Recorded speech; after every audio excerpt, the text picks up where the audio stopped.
গোটেই ইণ্ডিয়াত ডি ভোটাৰৰ শব্দটো নাই, কিন্তু অসমত আছে। কাৰ কথাটো আমাক কা নালাগে ডি গোচৰ প্ৰত্যাহাৰ নকৰে আৰু ডিটেনশ্যন কেম্পত বন্ধ হৈ থকা যি আমাৰ হিন্দু বাঙালী মানুহ আছে সেইখিনি যদি বিনা চৰ্তে মুকলি কৰি নিদিয়ে তেতিয়াহ'লে ইয়াৰ যোগ্য প্ৰত্যুত্তৰ অহা বিধানসভা নিৰ্বাচন ২৬ত পাব। কাৰ কথাটো আমাক কা নালাগে। হিন্দু বাঙালীসকলৰ সেই কাটো সমস্যাই নহয়, কা আমাৰ কাৰণে নহয়। আমাৰ প্ৰত্যেকজন নাগৰিক ৭১ৰ আগত অহা ইয়াতে চিএ যিহেতু প্ৰৱৰ্তন কৰা হৈছে, গতিকে চিএৰ অন্তৰ্গত ২০১৪ চনৰ ৩১ ডিচেম্বৰৰ আগে আগে যিসকলে ভাৰতত সংস্থাপিত হৈছে তেওঁলোকে আগন্তুক দিনত সকলোৱে ভাৰতৰ নাগৰিক।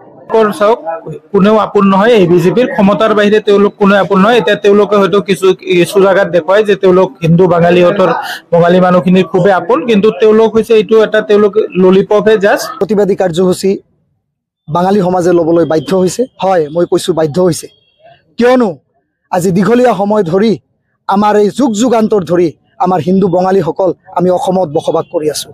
আমি বংগবাসী অসমীয়া। যেনেকৈ অসমত আমাৰ বড়ো ভাইসকল আছে, বড়ো জনগোষ্ঠীয় ভাইসকল, ৰাভা জনগোষ্ঠীয় ভাইসকল, আমাৰ আদিবাসীসকল, আমাৰ ৰাজবংশী ভাইসকল, তেওঁলোকৰ দৰে আমিও বংগভাষী অসমীয়া। আমি অসমীয়া মাধ্যমত পঢ়া শুনা কৰি আমি অসম মাতৃৰ হকে অসমীয়া সংস্কৃতি ভাষাৰ বাবে আমি অহৰহ চেষ্টা চলাই গৈছোঁ যাতে আমি মাতৃৰ মুখ উজ্জ্বল কৰিব পাৰোঁ।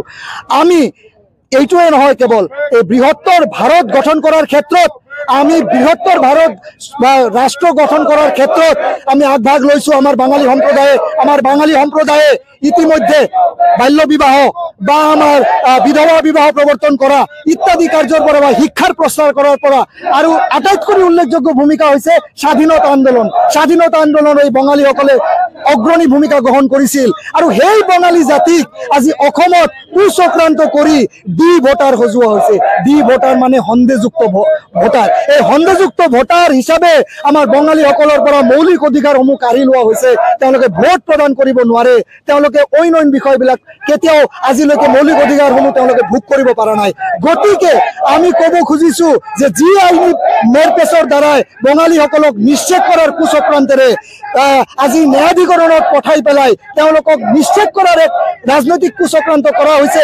এই চক্ৰান্ত অনতিপলমে শেষ হ'ব লাগে আৰু এই চক্ৰান্ত অনতিপলমে শেষ নহ'লে আমাৰ বঙালী সমাজে কিন্তু এই চৰকাৰৰ প্ৰতি, এই বিজেপিৰ প্ৰতি তেওঁলোকে যি কৰণীয় আছে, যি কৰিবলগীয়া আছে সেয়া কিন্তু তেওঁলোকে কৰিবলৈ পিছু হুকি নাহে। অহা ২৬ৰ নিৰ্বাচনত নিশ্চয়কৈ এই চৰকাৰক উফৰাই পেলাই নতুন চৰকাৰৰ ক্ষেত্ৰত আগভাগ ল'বলৈও সাজু আছে বঙালী সমাজ। কিয়নো এই বঙালীসকলে ভাৰত গঠন কৰাৰ ক্ষেত্ৰত আৰু অসম মাতৃৰ হকে অসমৰ সংস্কৃতি ভাষা ৰক্ষাৰ ক্ষেত্ৰত আগভাগ লৈ আছে। এইখিনি আমি ক'ব খুজিছোঁ যে অতি সোনকালে এই ডি ভোটাৰ প্ৰত্যাহাৰ হ'ব লাগে।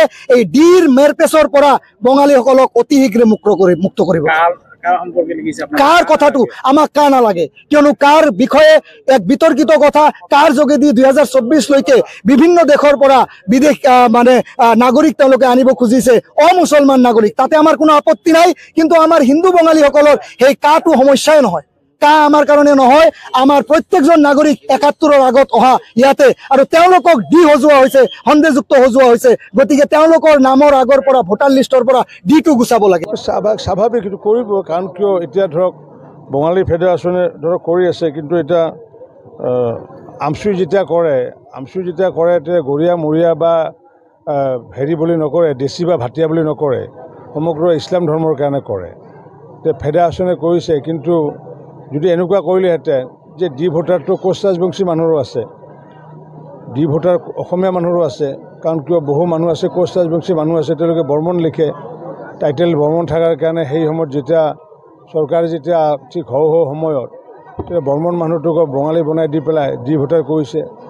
ৰয় অসমীয়া মানুহ লিখে, বঙালী মানুহ লিখে। গতিকে কোচ ৰাজবংশী মানুহখিনিৰ কাৰণে সেই সময়ত কিন্তু কোনো মতা নাছিলে। এতিয়া বঙালী যিখিনি মানুহ আছে সেইখিনি মানুহে যিখিনি ডি ভোটাৰ তেওঁলোকে কোনো টেনশ্যন ল'বলগীয়া নাই। কাৰণ কিয় আমাৰ ইয়াতে যদি আমি চাওঁ, আমাৰ হেৰিয়াত টোটেল অসমত আমাৰ ৮২,০০০ আমাৰ ডি ভোটাৰ আছে আৰু সেই ডি ভোটাৰৰ ভিতৰত বাক্সা অঞ্চলত ডি ভোটাৰ আছে আমাৰ ২১০০ ডি ভোটাৰ আছে। আৰু এই ২১০০ ডি ভোটাৰ বঙালী কিমান আছে, ৰাজবংশী কিমান আছে, ধৰ্মীয় সংখ্যালঘু কিমান আছে, সেই তথ্য মোৰ হাতত আছে। গতিকে সেইকাৰণে এই বিষয়টো মই টেনশ্যন লোৱা নাই। কিন্তু মই এই কথাষাৰ কওঁ যে যিসকল হিন্দু মূলৰ মানুহ আছে তেওঁ ৰাজবংশী হওক বা বঙালী হওক, সেইসকল অখণ্ড ভাৰতবৰ্ষৰ মানুহ। গতিকে অখণ্ড ভাৰতবৰ্ষৰ মানুহ আৰু সেইসকল মানুহে বিভিন্ন স্থানত অত্যাচাৰ উৎপীড়নৰ বলি হৈ পেলাই যিহেতু এই ভাৰতবৰ্ষত আহিছিলে, পূৰ্বৰ যি অখণ্ড ভাৰতবৰ্ষৰ পৰা নতুনকৈ সৃষ্টি হোৱা ভাৰতবৰ্ষত যিহেতু আহিছে, গতিকে সেইসকল স্বাভাৱিকতে তেওঁলোকে নাগৰিকত্ব পোৱাৰ অধিকাৰ আছে। কাৰণ কিয়, সেইটোৰ কাৰণে CA যিহেতু প্ৰৱৰ্তন কৰা হৈছে। গতিকে CAৰ অন্তৰ্গত 2014 চনৰ 31 ডিচেম্বৰৰ আগে আগে যিসকলে ভাৰতত সংস্থাপিত হৈছে, তেওঁলোকে আগন্তুক দিনত সকলোৱে ভাৰতৰ নাগৰিক। ডি ভোটৰ যি সংজ্ঞা, সেই সংজ্ঞামতে 10 বছৰৰ কাৰণে আছিল ডি ভোট। 10 বছৰৰ পিছত ডি ভোট থাকিব নোৱাৰে। গতিকে সেইকাৰণে যিসকলে এপিল কৰিছিলে পাইছিলে, কিন্তু যিসকলে এপিল নকৰিলে, চৰকাৰে যিহেতু 10 বছৰৰ কাৰণে কৰিছিলে, গতিকে এতিয়া ডি ভোটৰতো কোনো মূল্যই নাই। সকলোৱে বিৰোধী ৰাজনীতি কৰি আছে। এতিয়া সকলো যিসকল বঙালী ফেডাৰেশ্যনে যি আন্দোলন কৰি আছে, কৰিব, স্বাভাৱিক কথা, সংগঠন এটা আছে। কিন্তু মই জানো যে নৰেন্দ্ৰ মোদী, হিমন্ত বিশ্ব শৰ্মা, ৰঞ্জিত দাস, BJP থকালৈ ডি ভোট থকা এটা বঙালীৰো এটা লোমো এৰাব নোৱাৰে। ইয়াৰ পৰা বিতৰণ কৰাৰ দূৰৰ কথা, এডাল ৰোমো নহৰে। কাৰণ তেওঁলোকৰ চাওক, কোনেও আপোন নহয়। এই বিজেপিৰ ক্ষমতাৰ বাহিৰে তেওঁলোক কোনেও আপোন নহয়। এতিয়া তেওঁলোকে হয়তো কিছু জাগাত দেখুৱায় যে তেওঁলোক হিন্দু বাঙালীহঁতৰ, বঙালী মানুহখিনিৰ খুবেই আপোন, কিন্তু তেওঁলোক হৈছে এইটো এটা তেওঁলোক ললিপপহে জাষ্ট। তেওঁলোকে কোনেও আপোন নহয়। তেওঁলোক যেনেকে পাৰে কাৰোবাৰ ভোটাধিকাৰ কৰ্তন কৰি হ'লেও, সংবিধানে যি অধিকাৰ দিছে এই অধিকাৰসমূহ ভৰিয়েৰে মোহৰে হ'লেও তেওঁলোকে ক্ষমতাত আহিব লাগে, আৰু তেওঁলোকে সেইটোৱে চিন্তা কৰি আছে। অকল ৰাজনীতি আপুনি চাওক, আজি হিন্দু বঙালীসকলক লৈ ৰাজনীতি কৰি আছে। আজি আপুনি চাওক, ব্ৰহ্মপুত্ৰ ভেলীৰ পৰা কেইজন হিন্দু বঙালী মন্ত্ৰিত্ব আছে হিমন্ত বিশ্ব শৰ্মাৰ চৰকাৰক আপোনালোকে নিশ্চয় চাওক। আজি যেতিয়া কংগ্ৰেছ চৰকাৰ আছিল, 4জনকৈ হিন্দু বঙালী মন্ত্ৰিত্ব লাভ কৰিছিল। কিন্তু আজিৰ দিনটোত আজি এই ব্ৰহ্মপুত্ৰ ভেলী, আজি যিটো আমি ইফালে ইমান ডাঙৰ অসমত ব্ৰহ্মপুত্ৰ ভেলীত তেওঁলোকৰ কিন্তু এটা বঙালী মানুহকো মন্ত্ৰিত্ব প্ৰদান কৰা নাই। এইটোও বুজা যায় যে কেৱল হিন্দু বঙালীসকলক তেওঁলোকে কথাৰ ফুলজাৰিৰে তেওঁলোকে কৰি আছে, মানে ব্যৱহাৰ কৰি আছে, ভোটটো লৈ আছে। কিন্তু সঁচা ক্ষেত্ৰত উন্নয়নৰ কথা তেওঁলোকে, হিন্দু বঙালীসকলৰ উন্নয়নৰ কথা তেওঁলোকে কেতিয়াও চিন্তা কৰা নাই, আৰু ভৱিষ্যতেও চিন্তা নকৰে। আমি দাবী কৰা নাই, কা আমাৰ নালাগে, কা দিলেও আমাক চলিব, নিদিলেও চলিব। আমাৰ মূল মন্ত্ৰটো হ'ল কি, আমাৰ যিটো যুগ যুগান্তৰ ধৰি যিটো 28 বছৰৰ 97 পৰা যিটো ভোটাৰ লিষ্টৰ লগত যিটো অভিশপ্ত যিটো ডি শব্দ চলি আছে, এই ডি শব্দটো আমাৰ ভোটাৰ লিষ্টৰ পৰা উঠাই দিব লাগে হিন্দু বাঙালীসকলক।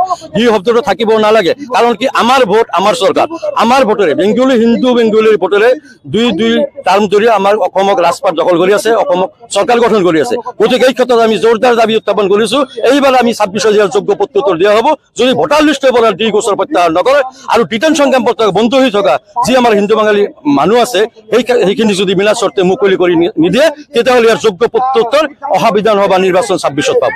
গোটেই ইণ্ডিয়াত ডি ভোটাৰৰ শব্দটো নাই, কিন্তু অসমত আছে।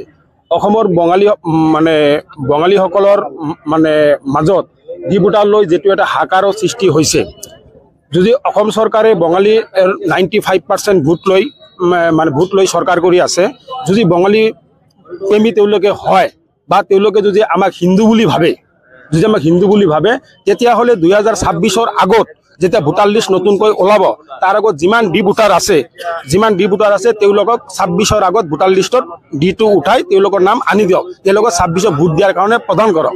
যদি তেওঁলোকে নকৰে, তেওঁলোকে হিন্দু চৰকাৰ বুলি কয়, যদি তেওঁলোকে নকৰে, তেতিয়াহ'লে এই প্ৰতি উত্তৰ আমি 26ত ইলেকশ্যনত, বিধানসভা ইলেকশ্যনত বিজেপিক আমি প্ৰতি উত্তৰ দিম যে বিজেপি আৰু আমাৰ নালাগে। আমি দ্বিতীয় বিকল্প বিশ্ৰাম, আমি প্ৰত্যেকজন বঙালী ঘৰে ঘৰে যাই কম, বিজেপিক অন্তৰ্পক্ষে ভোট নিদিব, আপোনালোকে যি দলক দিয়ক, আমাৰ কোনো ক'ব লগা নাই। কিন্তু